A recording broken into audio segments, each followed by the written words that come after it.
जय जिनेन्द्र। भाद्रपद का पवित्र महीना है।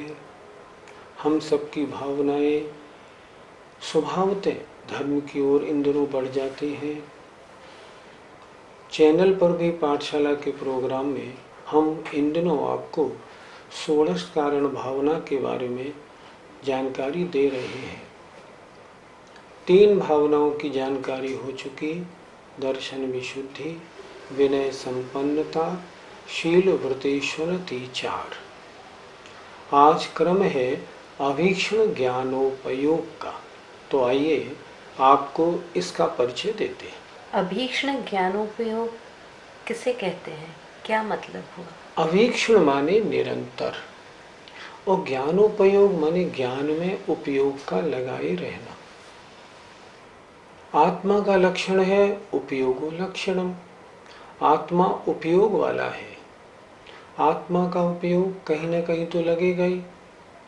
अब उसके लगाने के लिए हमारे पास 2 स्थान हैं, या तो ज्ञान में लगाएं या पंचेंद्रियों के विषयों में और संसार के जितने जंजल हैं, जितने झगड़े हैं, उनमें लगाएं। जो ज्ञानी होता है वो क्या सोचता है कि मेरा उपयोग निरंतर ज्ञान में बना रहे। अगर ज्ञान से बाहर जाएगा तो परिणामों में पाप बंद होगा, उससे मैं बचूं। तो मैं क्या करूं? निरंतर ज्ञान रूप उपयोग बना रहे। ये है 16 कारण भावनाएं, तीर्थंकर पद की देने वाली है। तो जो इनका बंद करने वाला होता है उसकी निरंतर भावना क्या रहती है कि मैं निरंतर ज्ञान में ही लगा रहूं, ज्ञान से बाहर न जाऊं। इसे कहते हैं अभीक्षण ज्ञानोपयोग। ज्ञान की आराधना कौन करता है? पंडित टोडरमल जी ने इस बारे में बहुत सुंदर लिखा है।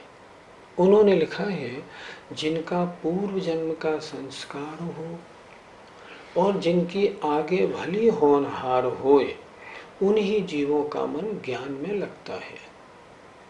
संसार में अरबों जीव हैं। कितने मनुष्य हैं? 5-7 अरब।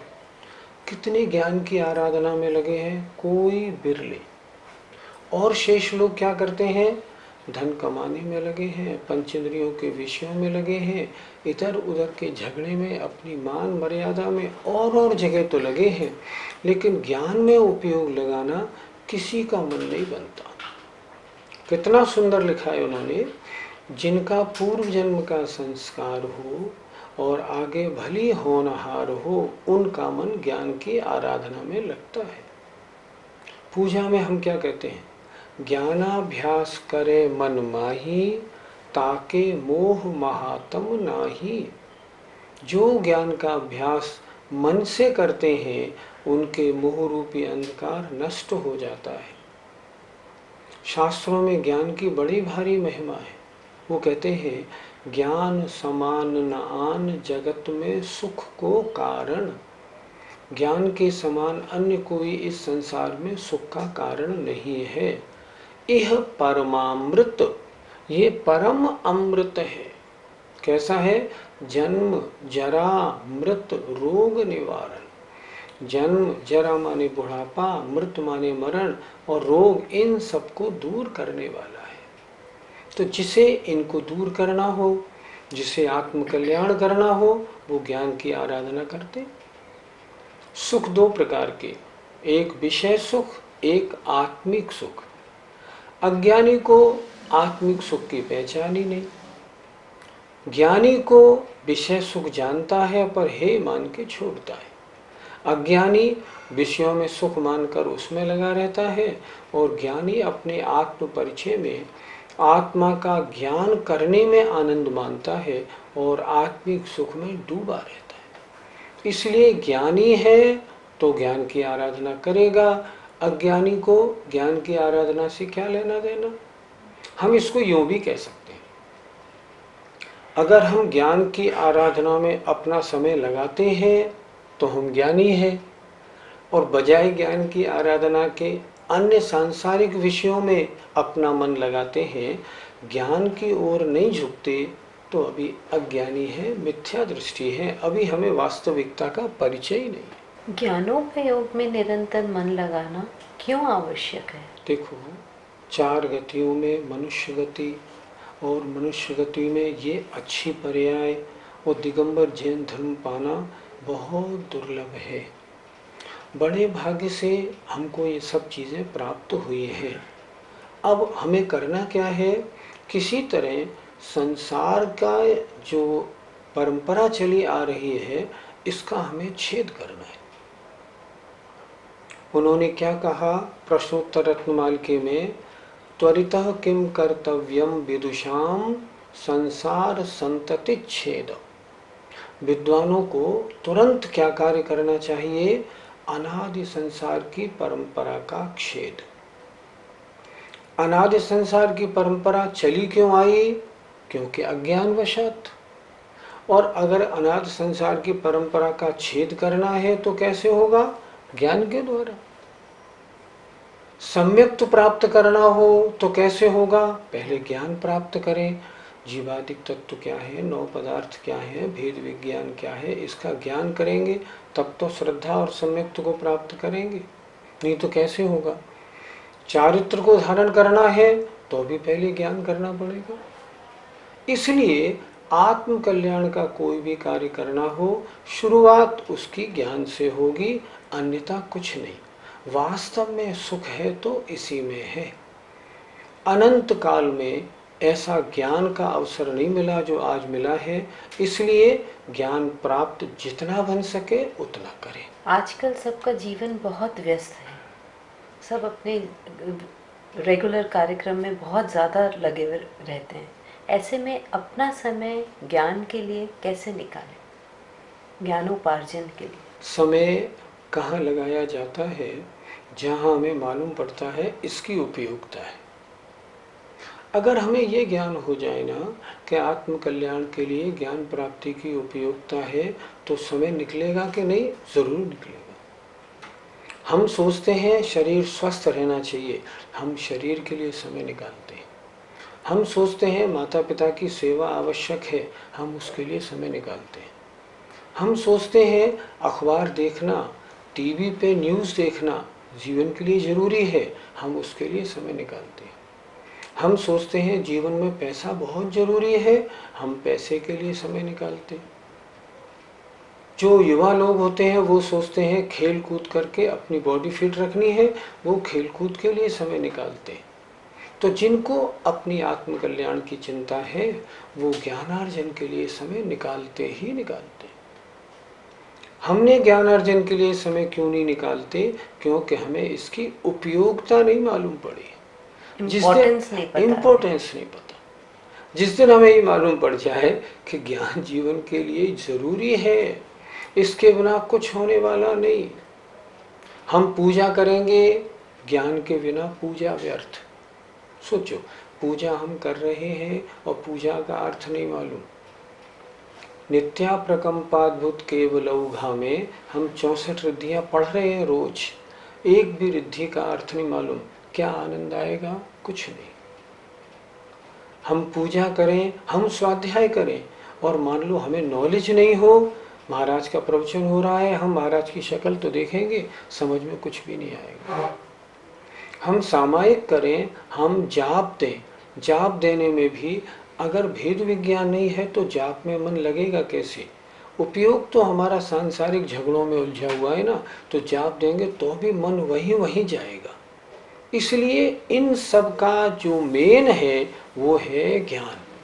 अगर ज्ञान प्राप्त करके हम ज्ञानी बन जाएं तो जितने हमारे कार्य हैं वो सब सिद्ध होंगे और बिना ज्ञान के जो भी करेंगे हो जाएंगे, पर कामयाबी नहीं होगी, व्यर्थ माने जाएंगे। इसलिए ज्ञान प्राप्त करना परम आवश्यक है। यदि अभीक्ष्ण ज्ञानोपयोग में हमें लगना हो तो हमें किन किन शास्त्रों का अध्ययन करना चाहिए? किन का अध्ययन करना है ये इस पे डिपेंड करता है कि आपकी अभी नॉलेज कैसी है। मान लो आपको बिल्कुल ज्ञान नहीं है तो कहाँ से शुरू करें? बालबोध से शुरू करो, स्टार्टिंग से शुरू करो। अगर आपने बालबोध 6 डाला द्रव्य संग्रह पढ़ लिए हैं तो क्या करें? तो रत्न करंडक श्रावकाचार और तत्वार सूत्र से शुरू करो। प्रथमान योग में अगर आपने कुछ भी नहीं पढ़ा है तो आप पद्म पुराण से शुरू करें, पद्म पुराण पढ़ें, आदि पुराण पढ़ें, इन सब से शुरू करें। अगर द्रव्यान योग में आपने कुछ भी नहीं पढ़ा है तो द्रव्य संग्रह से शुरू कर लें। करणान योग आपको प्रारंभ करना है तो पहले तत्वार सूत्र का अच्छा अध्ययन करेंगे तो उसके तीसरे चौथे अध्याय में करणान योग का अच्छा वर्णन, लोक का सारा वर्णन आपको मिल जाएगा। इस तरह जहां आपकी अपनी योग्यता हो वहां से आप शुरू करें। और एक बात ध्यान रखें, करें कैसे? एक ग्रुप बनाएं। अकेले में स्वाध्याय नहीं होता। अपने जैसे नेचर वाले 2, 4, 5, 7 लोगों को इकट्ठा करें, उनका एक स्वाध्याय का ग्रुप बनाएं और ग्रुप के साथ बैठ के घंटे, 2 घंटे, 3 घंटे सुबह और शाम स्वाध्याय करें। शेष समय में अपना अकेले में स्वाध्याय करें और उसमें भी क्या करें, जो आज सुबह या शाम पढ़ा है उसको रिवाइज करें, उसको पक्का करें। अगर ऐसा करेंगे तो अभीक्षण ज्ञानोपयोग भावना बनेगी। अभीक्षण ज्ञानोपयोग किस प्रकार करना चाहिए? आचार्यों ने इसके 5 भेद लिखे। या तो शास्त्रों का वाचन करें, अगर स्वयं को शास्त्र अच्छा है तो 10-15 लोगों की गोष्ठी बनाए और सबको शुद्ध शब्द और उनके शुद्ध अर्थ प्रदान करें। इसे कहते हैं वाचना। वाचना करें। अगर कोई अन्य वाचना कर रहा हो तो जो समझ में नहीं आए उसको विनय सहित पूछे।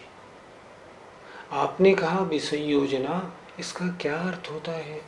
आपने कहा उद्वेलना, इसका क्या अर्थ होता है? आपने कहा उत्कर्षण, ये क्या होता है? विनय सहित पूछे।